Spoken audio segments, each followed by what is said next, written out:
रणपुर को रेल रास्ता और जातीय राजपथ दाबी रे प्रेसमिट। नयगड़ जिला रणपुर ब्लॉक अंतर्गत राज सुनाखला जहाँकि नयगड़ जिलार एक प्रमुख व्यावसायिक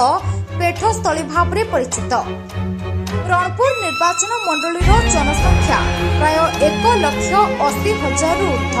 रणपुर को जदि यथाशीघ्र रेलपथ संजोग और जातीय राजपथ संजोग ताहेले यह रूपांतरित ओडिशा और विकसित भारतर एक अंश विशेष हो पारिबो बोली रणपुरवासी भावती। एथिरे रणपुर बार एसोसिएशन पूर्वतन सभापति तथा वरिष्ठ आईनजीवी गिरिजाकांत मिश्र, वर्तमान सभापति बार एसोसिएशन रणपुर सुभाष चंद्र जेना, आईनजीवी प्रियव्रत प्रहराज, पूर्वतन सरपंच गौरांगपुर पंचायत राय, आईनजीवी उमेश चंद्र साहू एही प्रस्ताव को साकार करने निमंते माननीय महामहिम राष्ट्रपति, प्रधानमंत्री, मुख्यमंत्री,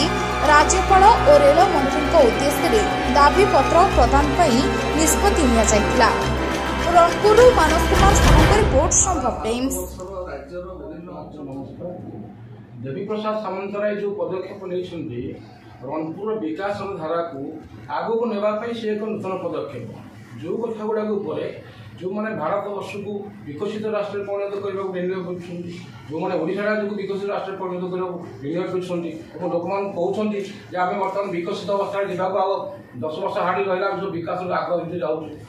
जो ट्रेन लाइन जाइनी से विकास है ट्रेन लाइन गले ही विकास हम एपाई जो नेतृमंडल आम चेष्टा कर